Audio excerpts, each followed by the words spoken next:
great to be here, and obviously this is a really important market for us, the entire Middle East region. Starbucks actually came here with the Alshaya Group about 25 years ago, and just done a phenomenal job with the business, the brand, and I think the opportunities of growth. To your specific question on Starbucks, really what we're trying to do is get back to the simple premise of why the company was created, which was to be the purveyor of the finest coffee in the world, and to do it in a way where we provide a third place where human connection can take place. And I think unfortunately, we drifted away from that a little bit across our businesses around the world. And the point of saying getting back to Starbucks is just getting back to that. We want people coming back to the stores, taking the time, whether it's for themselves or to connect with each other over what we believe is the world's finest coffee, customized the way you want to enjoy it. Good.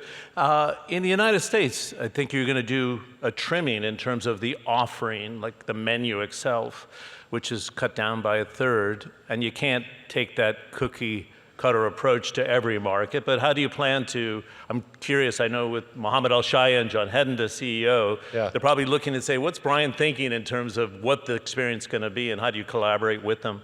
Yeah, definitely. Look, I think one of the opportunities for us is, because we are such a global company, there are delicious drinks around the world. And we actually haven't done a great job of taking advantage of what are, the drinks that are resonating right here in Dubai to other parts of the world. Although most recently, just in the States, we had a Dubai chocolate latte kind of take off on TikTok, which is our matcha with a chocolate cold foam and 2 pumps of pistachio syrup. And now we got a Dubai matcha latte running pretty excited customers all throughout the States. So I think there's opportunities for us to take that innovation in both directions.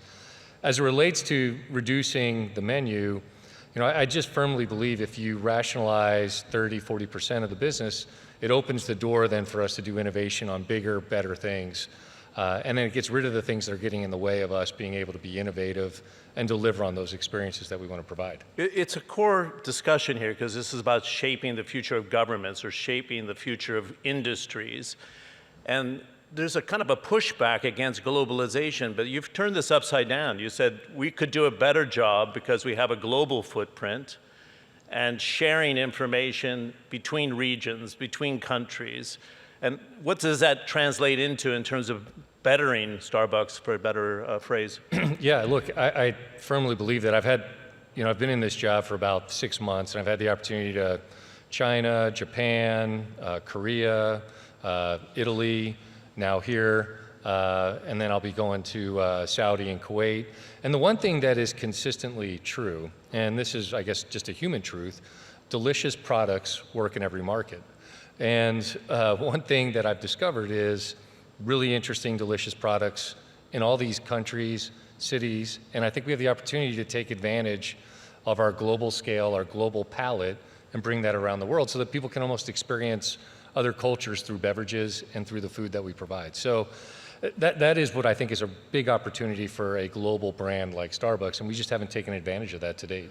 Part of it, I don't want to move away from the quality of coffee or quality of product, but isn't that data that could be shared amongst your institutions and your partners, like, for example, the Alshaya Group here in the Middle East? Yeah, absolutely. Like, one of the things that I think is really exciting is with all the technology evolving, whether it's AI or machine learning, what you can start to see is patterns of why people drink, what they drink, when they drink it, and why they're drinking it.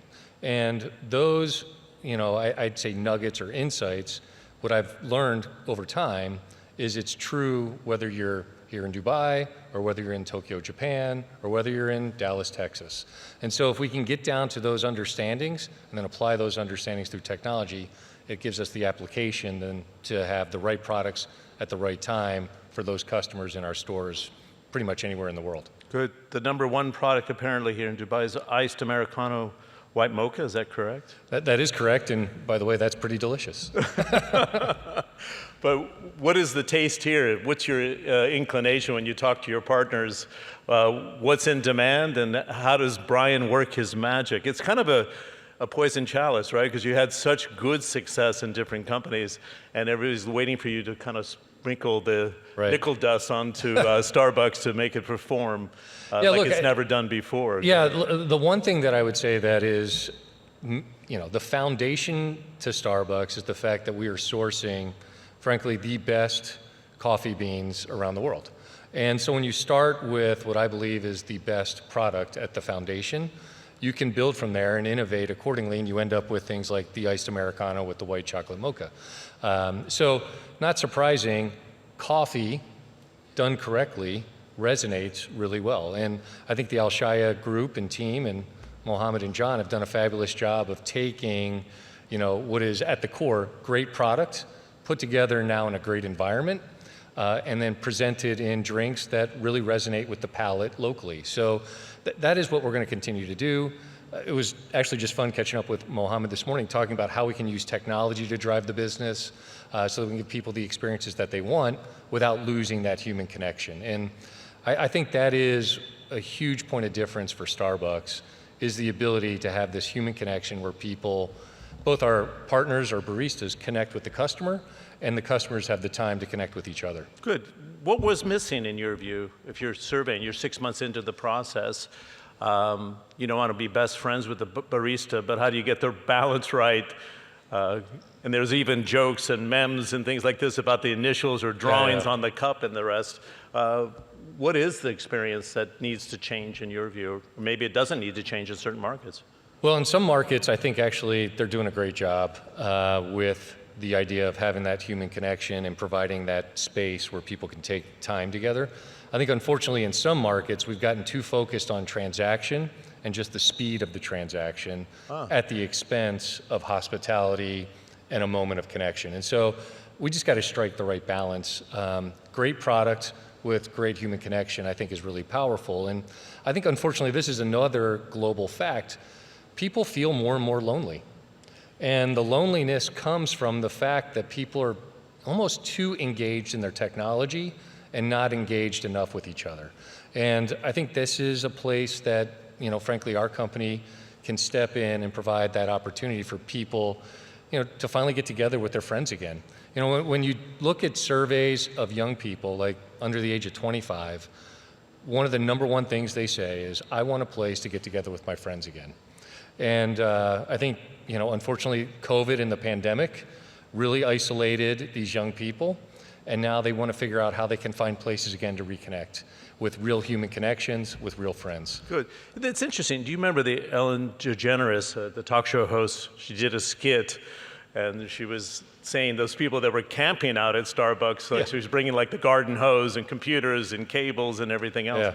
And you actually are tinkering with this. I'd love having people spending more time in our stores. But how do you strike the right balance so they're not camping out at a Starbucks and it's not their second home? It's a third place to have a coffee. Yeah. But there's a psychology into this, isn't there? Without a doubt. I mean, look, I want this to be a place where people feel comfortable to come, gather, and connect.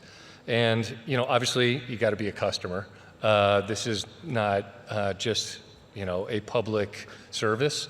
It is a place of business, but it's a place of business where I think we can provide people that space where they connect at a very different level. And hopefully our employees or our partners are providing them the hospitality where they feel welcomed and they want to spend some time together. Good. There's an initiative here. In fact, when I was at CNN, we did a story on InJazz, which tried to empower the next generation. There's a blessing that 70% of the population is under 35 in most countries here in the Middle East and North Africa. And empowerment in some countries which are not as benefited from the growth of the Gulf, for example. What are you trying to do to be kind of the model global citizen with a partner that actually encourages the next generation to work with Starbucks? Yeah, look, this is a great example. In partnership with the Alshaya Group, Starbucks is contributing $6 million over the next 3 years to InJazz, which is targeting Arab youths, right, to help them grow up, develop accordingly. And I think it's the exact right place to be spending our efforts with our foundation to help young people, young Arab people, grow up the way we want them to grow up, which is to be folks that are able to connect contribute, and be a positive force in their local community. And, hopefully Starbucks can play a place in that and then also play a role in that. And I think it's important for us to do both. I want to be the place, and I want to be a supporter and a developer. Good. Can you take this model to other markets in the world, do you think? What do you think is the role of Starbucks?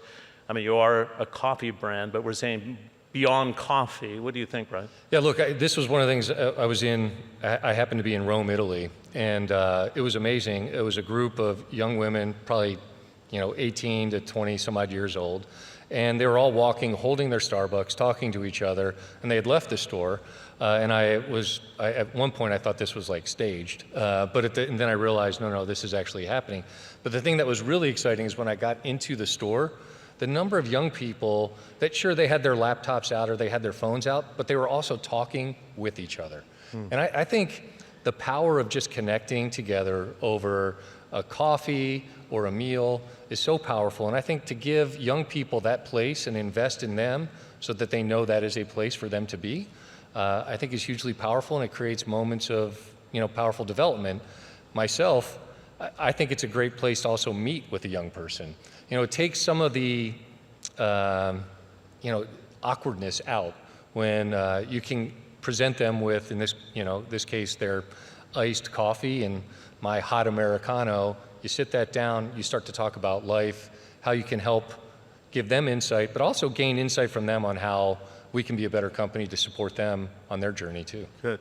My wife's from Rome, and I remember when you were opening that outlet there, people are like, these guys crazy, they're trying to compete in the Italian market, but you've actually done well there. We've done really well. Yeah, it's interesting. I wanted to talk to you in our last 2 minutes together here about it's not the easiest time to be a global company, but you're trying to turn that upside down. For example, most people thought you would have problems in China because US-China relations, but that's a very important market. So can you share the strategy of how to be a global CEO of a global brand and still resonate in a large-scale market like China, the Middle East, North Africa, and the US at the same time? It's a pretty tricky game, is it not?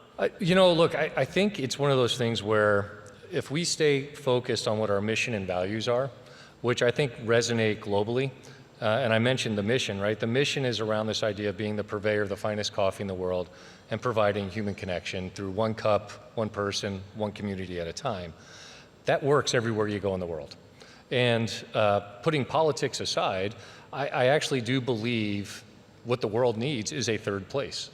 Because I think you've got a combination of loneliness and people talking past each other instead of talking with each other. And I think if we can provide a space where people have the ability to talk with each other, great things happen at the community level. And frankly, the way the whole world works is it all starts locally. And I think it starts locally. I think social media has proven that local things can become global movements. And I'm optimistic that our efforts of providing this third place of human connection, getting rid of the loneliness, and getting back to supporting each other can resonate around the world. Okay, final thoughts, because I'm sure everybody in the audience, because this is a leadership forum at the same time.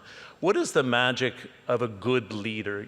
Your track record's excellent. Yeah, thank you. So how do you translate that? I mean, what's the DNA of good leadership? We see leadership in the UAE kind of pushing forward all the time. What are the key principles of leadership in your view? Look, I believe what great leaders do is they make decisions and then hold themselves and their organizations accountable against those decisions.